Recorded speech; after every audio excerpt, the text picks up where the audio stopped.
शतरंज एक बहुत ही अच्छा खेल है। ये हुनर और रणनीति का खेल है।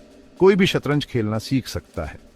ये दोस्तों और परिवार के साथ खेलने के लिए एक मजेदार खेल है। शतरंज चुनौतीपूर्ण हो सकता है। ये आपको बहुत सोचने पर मजबूर करता है, लेकिन चिंता मत करो, ये देखने में जितना कठिन लगता है उतना है नहीं। शुरुआत करने के लिए हम कुछ बेसिक चीजें सीखेंगे। थोड़े से अभ्यास से आप कुछ ही समय में प्रो की तरह खेलने लगेंगे। तो चलिए शुरू करते हैं और शतरंज के आनंद को खोजते हैं। शतरंज की बिसात पर हर मोहरे की चाल अलग होती है। यही अनोखी चाल शतरंज के खेल को इतना आकर्षक और रणनीतिक बनाती है। हर मोहरे की अपनी भूमिका और चलने का तरीका होता है, जो खेल की जटिलता और सुंदरता में योगदान देता है। इन चालों को समझना शतरंज खेलने की कुंजी है।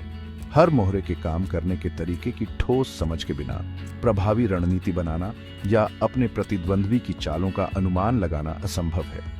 हर मोहरे की चाल में महारत हासिल करना एक कुशल शतरंज खिलाड़ी बनने की दिशा में पहला कदम है। आइए मिलते हैं हमारी शतरंज सेना से। हर मोहरे की अपनी अनूठी विशेषताएं और क्षमताएं होती हैं। इन्हें जानने से आपको यह समझने में मदद मिलेगी कि खेल में उनका प्रभावी ढंग से उपयोग कैसे करें।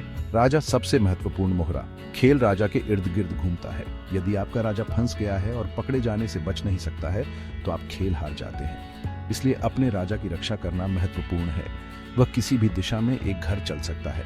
यह सीमित गति राजा को कमजोर बनाती है, इसलिए आपको उसकी सुरक्षा के प्रति हमेशा सतर्क रहना चाहिए। रानी सबसे शक्तिशाली मोहरा। वह हाथी और ऊंट की शक्ति को जोड़ती है, जिससे वह अविश्वसनीय रूप से बहुमुखी और खतरनाक हो जाती है। वह सीधी रेखाओं में किसी भी दूरी तक चलती है। इसका मतलब है कि वह बहुत सारे घरों को नियंत्रित कर सकती है और अपराध और बचाव दोनों में एक दुर्जेय शक्ति हो सकती है।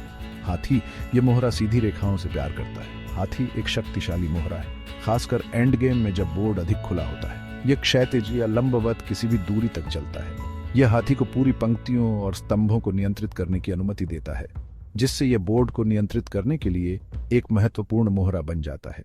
ऊंट, ये मोहरा तिरछे चलता है जहां तक वह चाहता है। ऊंट लंबी दूरी के हमलों के लिए महान होते हैं और दूर से बोर्ड को नियंत्रित कर सकते हैं। घोड़ा सबसे पेचीदा। घोड़े की अनोखी चाल में महारत हासिल करना मुश्किल हो सकता है, लेकिन अपने प्रतिद्वंद्वी को आश्चर्यचकित करने के लिए बहुत प्रभावी है। यह एल आकार में चलता है, एक दिशा में दो घर क्षैतिज या लंबवत, फिर एक घर किनारे की ओर। यह घोड़े को अन्य मोहरों पर कूदने की अनुमति देता है, जिससे यह एक बहुमुखी और अप्रत्याशित मोहरा बन जाता है। प्यादा प्यादे एक घर आगे बढ़ते हैं। हालांकि वे कमजोर लगते हैं, प्यादे शतरंज की आत्मा है। यदि वे बोर्ड के विपरीत छोर तक पहुंच जाते हैं तो उन्हें किसी अन्य मोहरे में पदोन्नत किया जा सकता है, लेकिन वे तिरछे आगे की ओर कब्जा करते हैं। यह अनोखी चाल प्यादों को रक्षा और अपराध दोनों के लिए आवश्यक बनाती है। याद रखें, हर मोहरे की अपनी ताकत होती है। इन शक्तियों को समझना और एक दूसरे के साथ संयोजन में उनका उपयोग कैसे करें, यही शतरंज में महारत हासिल करने की कुंजी है। अपने प्रतिद्वंद्वी को मात देने के लिए उनका बुद्धिमानी से उपयोग करें। जितना अधिक आप अभ्यास करेंगे, आप अवसरों को पहचानने और रणनीतिक निर्णय लेने में उतने ही बेहतर होते जाएंगे। खेल का आनंद लें। चलिए बोर्ड सेट करते हैं। शतरंज रणनीति और कौशल का खेल है और यह सब उचित सेटअप से शुरू होता है। चाहे आप नौसिखिए हों या अनुभवी खिलाड़ी, एक निष्पक्ष और मनोरंजक खेल के लिए बोर्ड को सही ढंग से स्थापित करना महत्वपूर्ण है। बोर्ड में 64 वर्ग होते हैं, जो बारी बारी से काले और सफेद होते हैं। ये वर्ग एक चेकर पैटर्न बनाते हैं, जो टुकड़ों की आवाजाही के लिए आवश्यक है। प्रत्येक खिलाड़ी के निचले दाएं कोने में एक हल्के रंग का वर्ग होगा। इसे ऐसे रखें कि हर खिलाड़ी के निचले दाएं कोने में एक सफेद वर्ग हो। अब अपने मोहरे रखें, एक संतुलित शुरुआत सुनिश्चित करते हुए। टुकड़ों की व्यवस्था दोनों खिलाड़ियों के लिए समान है। दूसरी पंक्ति आपके प्यादों के लिए है। ये आपके अग्रिम पंक्ति के सैनिक हैं, जो आपके अधिक मूल्यवान टुकड़ों को आगे बढ़ाने और उनकी रक्षा करने के लिए तैयार हैं। पिछली पंक्ति में अपने हाथियों को कोनों में रखें। हाथी आपके किले हैं, मजबूत और शक्तिशाली, बोर्ड के किनारों को नियंत्रित करते हैं। फिर उनके बगल में घोड़े, फिर ऊंट। शूरवीर अपनी अनूठी एल आकार की चालों के साथ और बिशप तिरछे चलते हुए आपकी रणनीति में बहुमुखी प्रतिभा जोड़ते हैं। आपकी रानी हमेशा अपने ही रंग से शुरू होती है। रानी सबसे शक्तिशाली मोहरा है, जो किसी भी दिशा में कितने भी घरों को स्थानांतरित करने में सक्षम है। राजा आखिरी जगह भरता है। सफेद हमेशा पहले चलता है। राजा सबसे महत्वपूर्ण मोहरा है और खेल का उद्देश्य अपने राजा की रक्षा करते हुए अपने प्रतिद्वंद्वी के राजा को चेकमेट करने का प्रयास करना है। खिलाड़ी बारी बारी से एक बार में एक मोहरा घुमाते हैं, एक विशेष चाल को छोड़कर जिसे कास्टिंग कहा जाता है, जिसे हम बाद में सीखेंगे। प्रत्येक चाल पर सावधानी पूर्वक विचार किया जाना चाहिए, क्योंकि यह खेल के परिणाम को महत्वपूर्ण रूप से प्रभावित कर सकता है। लक्ष्य आपके प्रतिद्वंद्वी के राजा को चेकमेट करना है। इसके लिए रणनीतिक योजना, दूरदर्शिता और अपने प्रतिद्वंद्वी की चालों का अनुमान लगाने की क्षमता की आवश्यकता होती है। इसका मतलब है कि राजा को ऐसी स्थिति में लाना जहां वह हमले चेक में हो और बच न सके। इन बुनियादी बातों में महारत हासिल करना आपको एक कुशल शतरंज खिलाड़ी बनने की राह पर ले जाएगा। भाग 4, आपकी पहली चाल, ओपनिंग प्रिंसिपल। अब खेलने का समय। शुरुआत में बोर्ड के केंद्र को नियंत्रित करने पर ध्यान दें। एक अच्छी ओपनिंग चाल आपके राजा के प्यादे को 2 वर्ग आगे बढ़ाना है। यह आपके मजबूत मोहरों के लिए बोर्ड खोलता है। एक और अच्छा विकल्प क्वीन पॉन ओपनिंग है। अपने मोहरों को विकसित करने का प्रयास करें। इसका मतलब है कि उन्हें उन वर्गों में ले जाना जहां वे बोर्ड के अधिक हिस्से को नियंत्रित कर सकें। भाग 5, the scholar's mate a beginner's checkmate. अपने दोस्तों को प्रभावित करना चाहते हैं, या शायद आप खेल की शुरुआती चालों में अपने प्रतिद्वंद्वी को चकमा देना चाहते हैं।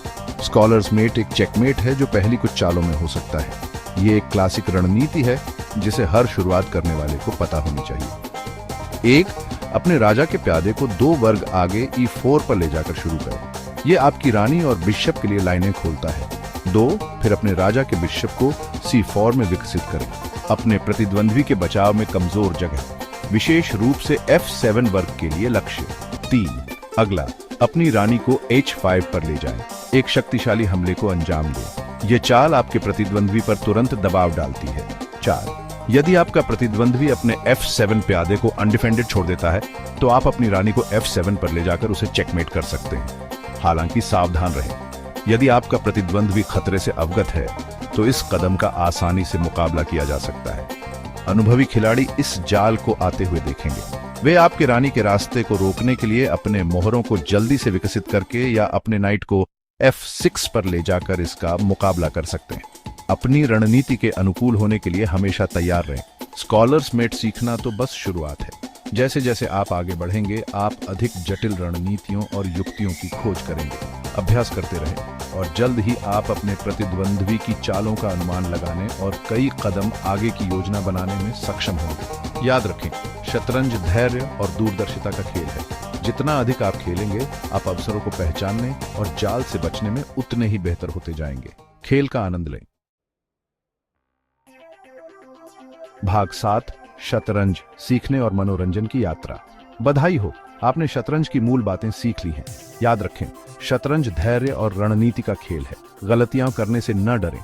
इस तरह हम सीखते हैं। जितना अधिक आप खेलेंगे, आप उतने ही बेहतर होते जाएंगे। एक शतरंज क्लब में शामिल हों, ऑनलाइन खेलें या अपने दोस्तों को चुनौती दें। सबसे महत्वपूर्ण, मजे करो। शतरंज एक ऐसा खेल है जिसका आनंद हर उम्र और कौशल स्तर के लोग उठा सकते हैं। तो वहां जाओ, अपनी पहली चाल चलो और शतरंज की खुशी की खोज करो।